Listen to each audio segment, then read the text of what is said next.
Sabe que uma das grandes perguntas do universo é quem sou eu, né? Aquela pergunta que a gente nunca vai saber. Mas a gente quer ter uma pista, a gente quer ir atrás. E aí é muito complicado, porque eu sou miscigenado. Então, minha mãe, ela é uma mulher negra. Ela não é a mais negra da família dela, por assim dizer, porque ela é mais clara do que as pessoas antes dela. E meu pai, ele é branco. Mas ele não... Ele é de Goiás, que na verdade Tocantins, é que na época era Goiás. E a origem dele é ameríndia. Mas ele é branco, assim, eu acho que ele é branco. E essa mistura deu eu, que eu não sei muito dizer. Eu não gostava muito de falar pardo, por exemplo, porque eu achava um pouco cor de papel de carta, como meu pai falava. Mas, ainda assim, eu queria entender, eu queria saber de onde vem a minha raiz, assim, eu queria saber com quem eu me relaciono, com a família preta ou com a família branca. E nisso, é muito engraçado, porque na escola, por exemplo, se alguém te pergunta que cor que você é, aí é foda, né? Porque você fala, nossa, eu preciso pensar nisso, porque as pessoas vão me perguntar, e talvez me perguntem pelo resto da vida. E aí eu não sabia muito o como dizer, assim, o que dizer. Eu acho que quando eu comecei a ser perguntado fora da minha casa, foi que eu comecei a pensar nisso. Eu lembro uma vez que uma amiga minha, ela chegou em mim e me perguntou assim, que cor que você é?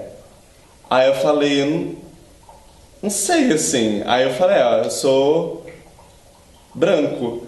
Aí ela, não, você não é branco. Você é cor de burro quando foge. Aí deu que todo mundo riu. Aí eu falei, nossa, pronto, agora eu sou cor de burro quando foge. Quando você é gordo, né? Dificilmente você vai ser diferente disso. Às vezes eles te dão uma característica de que você é o gordo engraçado. Mas pra você ser engraçado, você ainda é o gordo. Sabe? É muito foda. É muito foda, assim. As pessoas te veem de um estereótipo sobre outro estereótipo. Por exemplo, um magro. Não existe, tipo, um magrinho engraçado. Existe um magro engraçado, sabe? Tipo, é muito louco, assim. E é muito engraçado como a sociedade vê o gordo também, né? Assim, e é diferente com as outras minorias. Não que, tipo assim, que seja mais ou menos, não é isso. Mas, por exemplo, se você é gordo, você ainda, tipo, sei lá, você pode emagrecer. Agora, se você é gay, negro ou mulher, você ainda continua sendo gay, negro ou mulher. Bom, aí de repente me veio esse convite para ir para Uganda e assim, não sabia o que era realmente Uganda, sabe? Lá no máximo desses países que a gente lembra jogando stop, sabe? Tipo, país com Ucrânia, Uganda, sabe? Aí eu comecei a pesquisar mesmo sobre o país até para me inteirar um pouco mais e acabei me dando conta desse lance de que lá ser gay é crime, né? De que já tentaram, inclusive, transformar esse crime passível a pena de morte, enfim. Deu medo, né? Claro, eu já tinha feito várias viagens, já tinha conhecido vários países, mas eu nunca tinha ido pra África, sabe? A África é outra brisa mesmo. Eu só sosseguei quando eu conversei com uma menina que tinha ido estagiar lá um ano antes de mim, e ela é lésbica, e ela trabalhou lá com um cara que era uma gay super afeminada, e ela me disse duas coisas bem interessantes, assim. A primeira, que pra eles a homossexualidade é uma coisa que veio de fora, assim, sabe? Que veio com a colonização mesmo. Não tinha essa de gay africano, sabe? E outra que, claro, a comunicação corporal deles é muito mais flexível que a nossa, sabe? Os caras dançam, mexem a bunda, de uma forma que aqui, meu bem, eu acho que os héteros não fariam, né? Tirando a forma com que eles se vestem. As roupas deles é meio como a gente encara ele aqui como sei lá, meio clichê, sabe aqueles tecidões coloridos, estampados, que olha, eu acho que poucos homens aqui teriam a coragem de usar.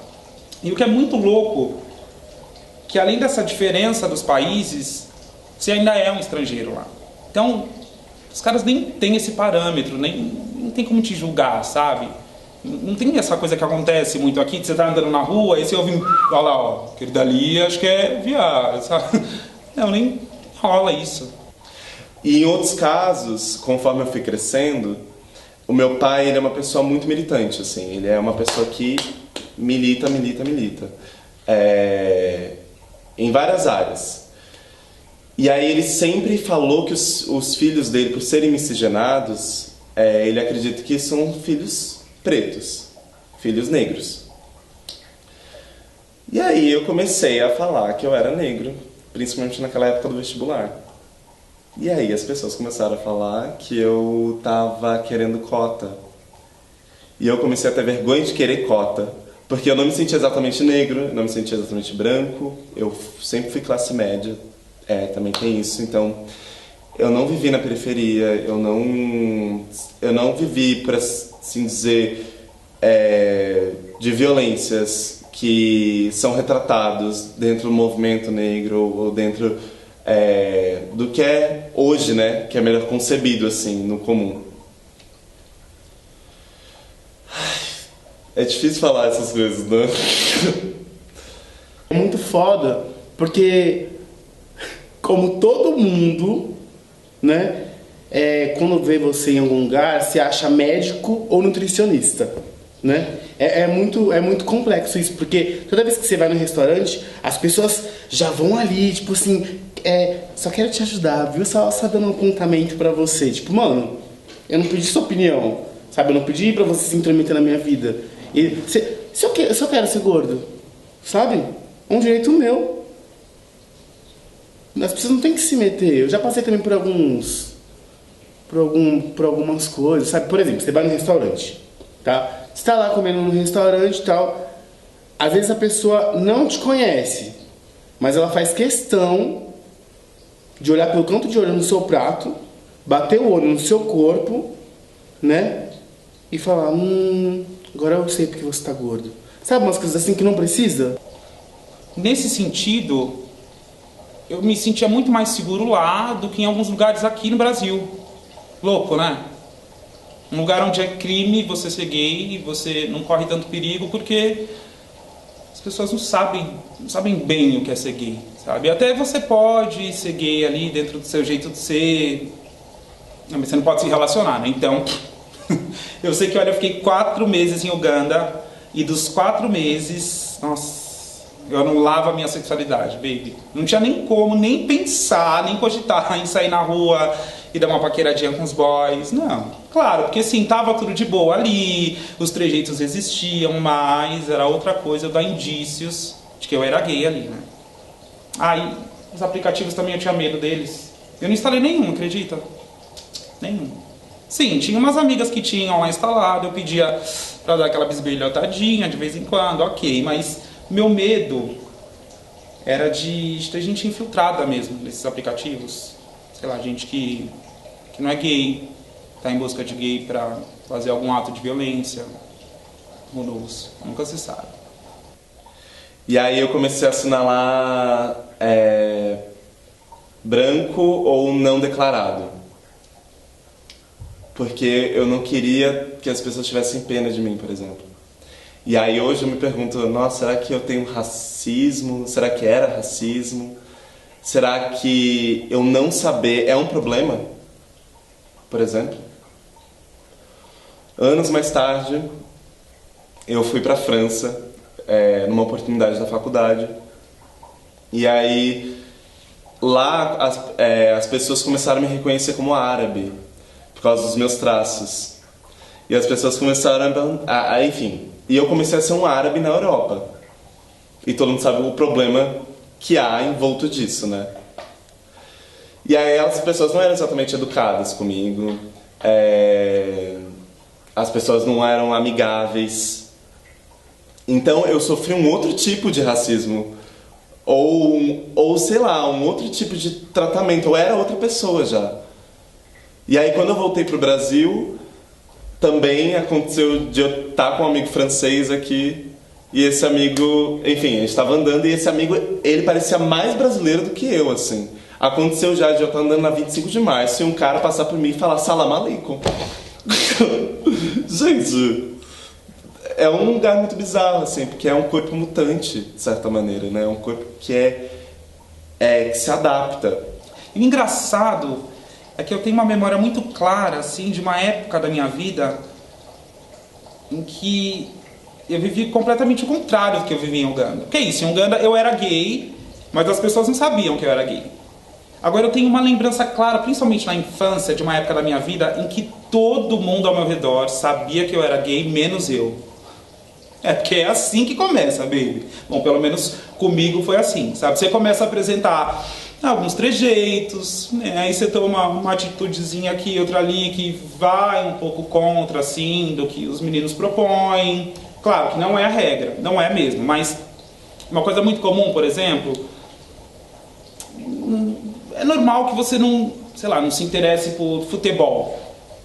Ou então que você não se sinta abraçado, sabe, por esse mundo da masculinidade. E aí, consequentemente, você começa a andar um pouco mais com as meninas, a optar pela companhia delas. Mas é de uma forma natural, assim.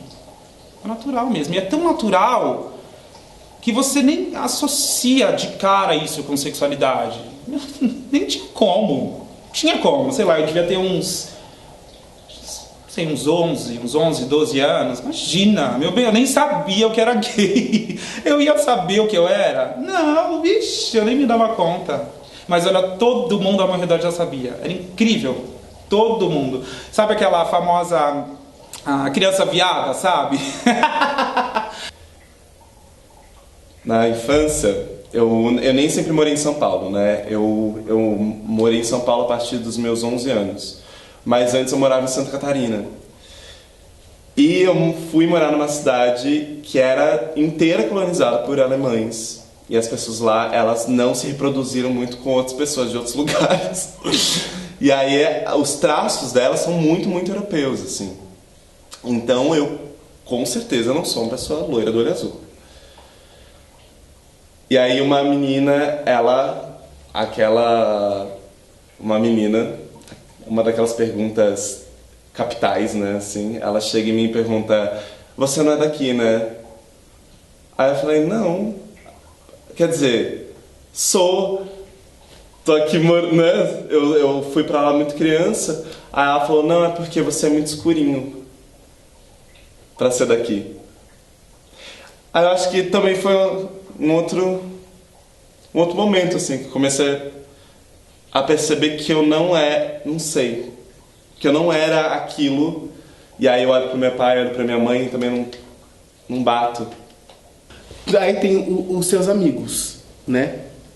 Que eles falam assim, olha, só quero te dar uma ajudinha, tá? Assim, uma dica. Não tô pedindo dica pra ninguém, sabe? Mas eu já passei por algumas coisas. Por exemplo, uma vez eu fui numa loja comprar uma camisa, porque eu não tinha camisa em casa. Eu ia pra uma festa de 15 anos, tal, e eu fui pra essa loja. Não precisa falar o nome de loja, não vou falar o nome de loja pra não ganhar crédito pra cima de mim também. E aí eu fui na loja comprar, tal. Meu, eu uso a roupa o tamanho que eu quiser. Eu não tenho que usar a roupa que você acha que tá boa em mim. Eu tenho que vestir a roupa e falar assim, tá boa em mim e vou levar, entendeu? Aí eu falei assim, olha, eu quero uma camisa do tamanho 5. Fui, aí a pessoa trouxe pra mim. Trouxe uma, trouxe duas, tal. Trouxe do tamanho 4 primeiro. Aí beleza. Eu falei assim, tem maior? Ela pegou, trouxe mais uma. Eu provei. Aí eu perguntei pra ela de novo. Falei assim, tem maior? Aí a mulher olhou pra mim, ela achando que ela era minha amiga, né? E eu nunca nem vi. Eu falei assim, maior que isso, querido. Só um saco de lixo. Eu, na hora, não sabia onde enfiar a cara. Eu, tipo assim, se fosse hoje em dia, eu enfrentaria. Eu fosse, sabe? Tipo, eu ia pra cima mesmo, sabe? Mas, naquele momento, tipo, eu não sabia onde enfiar a minha cara. Eu lembro que eu saí daquela loja, tipo, eu comecei a chorar. Eu fiquei sem chão. Eu fui embora, cheguei na minha casa, eu chorava. sabe? É muito foda, assim. E eu lembro que eu sempre ouvi na minha infância inteira como se a minha vida já tivesse um roteiro traçado. Como se eu já tivesse um caminho pré-determinado que eu tinha que seguir, sabe? Eu ia ter que estudar, eu ia ter que entrar na faculdade, ia ter que optar por um bom trabalho. Mas, ao mesmo tempo, eu ia ter a chance de me apaixonar, sabe? Mas por uma mulher. De casar, de ter filhos. E era assim que ia acontecer. Porque era assim que acontecia. A gente vai falar em representatividade nessa época, baby. Imagina se você visse, sei lá, um gay aí na TV, quando tinha, era pra ser ridicularizado. As novelas, então, eram lotadas, sabe, de casais héteros. E aí você assistindo aquilo. Ué, se eu sou um homem e eu não me apaixono por uma mulher, tem alguma coisa de errado aí, né? Nossa. E qual é a régua? Por muito tempo eu quis uma régua, por exemplo.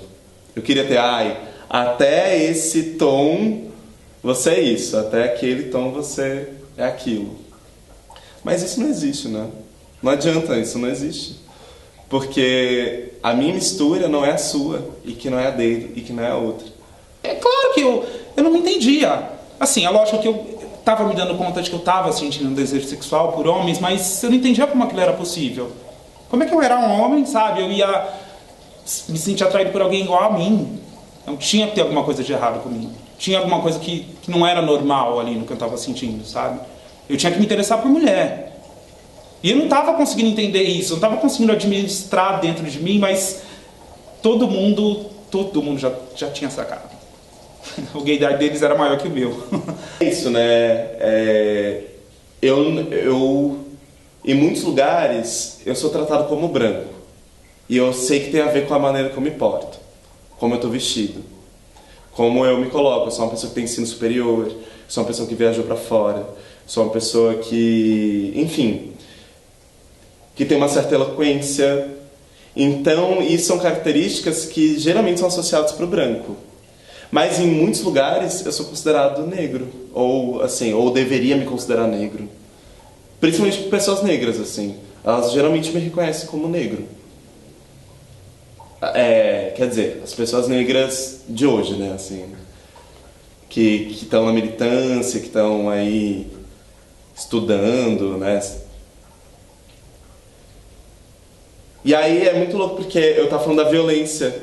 Eu fui uma pessoa de classe média, que eu não lembro, assim, tirando esse caso que eu conto, e conto até de uma maneira jocosa,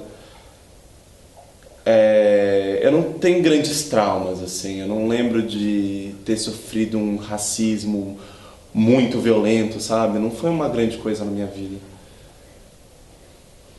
Mas eu não sei o quanto que eu também fui inocente. Quanto que agora eu passo a perceber. Pressão sempre tem, né? As pessoas, isso é muito foda. Porque as pessoas, elas cobram pra você emagrecer. Aí você vai e começa a fazer uma dieta. Você começa a fazer uma dieta, e aí quando você tá fazendo aquela dieta regrada, as mesmas pessoas que te cobraram pra emagrecer, são aquelas pessoas que falam assim, não, pode comer, é só um pedacinho de bolo. Só hoje. Só que se você tá começando a fazer uma dieta, cara, não tem só hoje, não tem só um pedaço de bolo, sabe? Eu já, na época, acho que estava na 6ª série na época. Foi uma época muito difícil pra mim. Isso eu não conto pra ninguém, assim, porque foi uma época que eu comecei a fazer uma dieta muito louca, de muito do achismo. Eu comecei a fazer uma dieta, eu ia pra academia todo dia, ficava muito tempo na academia na parte da manhã, tal. E o instrutor sempre em cima de mim, assim, pra eu emagrecer. E se eu engordasse alguma coisa, tipo, ele fazia eu perder aquilo no outro dia. Eu me via muito diferente dos meus colegas de sala. E eu queria muito chegar naquele padrão. Eu queria chegar naquele padrão... Eu queria ser igual a eles, sabe? E nessa época eu cheguei a ficar com bulimia. Eu comi tudo que eu... Tipo, e foi a época que eu mais emagreci. Eu acho que eu tinha, sei lá, 13 anos, mais ou menos. E... Porque você cria uma compulsão, né? Porque eu ia pra academia e eu falava assim, ok, eu não posso engordar. Então se eu comesse alguma coisa que não estava dentro daquela dieta, eu ia e vomitava.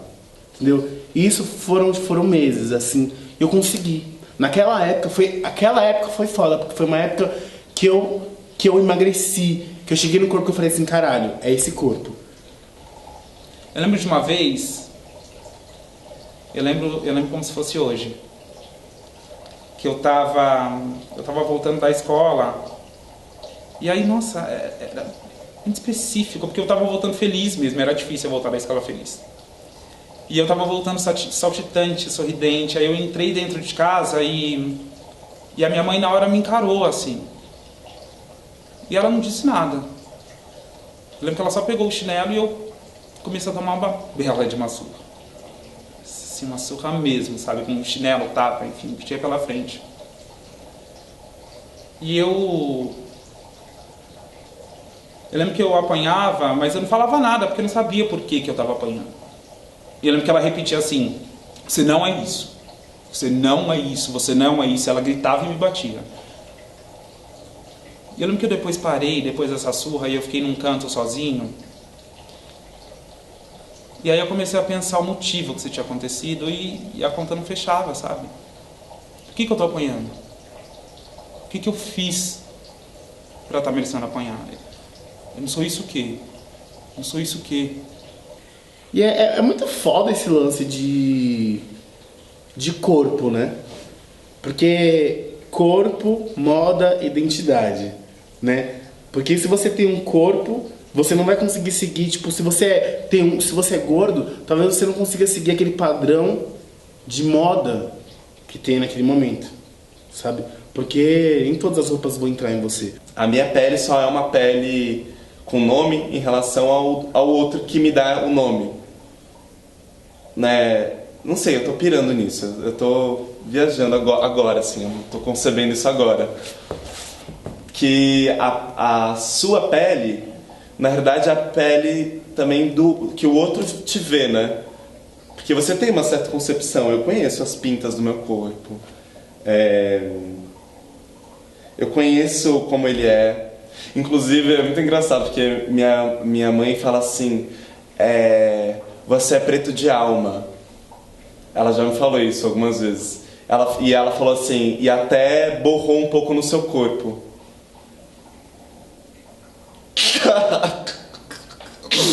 Você é preto de alma e até borrou no seu corpo. Ela falou. É engraçado, né? Tinha muita coisa que bateu muito comigo mesmo, que eu me via nesse texto. O lance da roupa, de tudo. Uma identificação, eu acho que rolou uma identificação geral, assim mesmo, assim. E quando você me chamou pra fazer o projeto, eu falei assim, tá, vamos lá, eu acho que é a hora de falar, sabe? São muitas discussões, às vezes, dentro da nossa cabeça, que a gente não coloca pra fora. Entendeu? E mostrar também que, tipo, mano, a pessoa é gorda, mas é um ser humano, tá ligado? É um ser humano, ela também tem sentimentos, ela é um ser humano que precisa de amor, que precisa, sei lá, de uma atenção, entendeu? Ela não é só o engraçado. Porque também tem gordo que não é engraçado. Mas, tipo, né? Não, é verdade. E quando você me mandou o texto, eu tava com essa coisa de, puta, então eu vou mudar e vou colocar bastante na minha história. Mas aí quando eu terminei de ler, eu falei, caralho, é a minha história. Assim, 95%, a gente tava até conversando um pouco antes, 95% do que eu li poderia ter sido escrito com as minhas mãos, assim, de episódios específicos, sabe? Até o episódio que você contou quando você chega saltitante, você toma uma bela de uma surra, cara, eu passei por isso exatamente igual. Sabe? Porque minha família era muito tradicionalista, então a única coisa que me distanciou bastante foi a experiência Uganda, porque eu nunca fui pra África, enfim, mas todo o resto era muito minha história. E aí a gente vê como a gente se parece, né? Como a minha história é muito parecida com a sua, que é muito parecida com a dele. E aí eu cheguei no fim e falei, quer saber? Eu acho que eu não vou mudar quase nada do texto. Porque o texto sou eu. Se eu mudar uma vírgula ou não vai fazer diferença, porque sou eu exatamente ali. Em tudo tava explícito ali a minha história, sabe? E aí eu me foquei nisso, falei, não, eu quero pegar esse texto e quero colocar ele na minha boca e colocar ele dentro de mim, porque ele já tá, sabe? Mas como é que ele sai mesmo? Um texto de uma outra pessoa que é tão parecida comigo, e transformar isso em realidade. Acho que foi mais por esse caminho, assim. Lendo o texto, quando você me procurou, e você me falou sobre o que era e tudo mais, eu fiquei um pouco desconfiado, assim, eu fiquei um pouco receoso, porque não é uma coisa que eu falo, não é uma coisa que eu converso sobre. E lendo o texto, eu fui cabeça de ator, né? Eu falei, eu vou pegar o texto, eu vou ler o texto, eu vou entender o que ele está falando, vou tentar trazer isso no maior grau de organicidade, no maior grau de distância daquilo. Mas eu me peguei já borrando a minha história na sua, assim. Então eu fui lendo o texto, eu fui tentar decorar o texto, e eu queria realmente entender essa história para ver se em algum lugar eu me explico. Então foi um processo de ator e pessoa, assim, meio... eu não vou dar conta disso, eu não quero, talvez, falar sobre... Porque é muito mais fácil quando eu tenho uma personagem que eu consigo tomar decisões técnicas, assim, sabe? Eu acho que as minhas decisões técnicas foram muito pautadas em eu tentar revelar uma real humanidade para aquilo que você estava dizendo, porque eu estava dizendo para mim. Eu estou dizendo para mim. Assim, real, oficial. Assim, tem um distanciamento de encontrar um ponto em comum entre a personagem, entre a expressão. Não teve foi tudo borrado mesmo.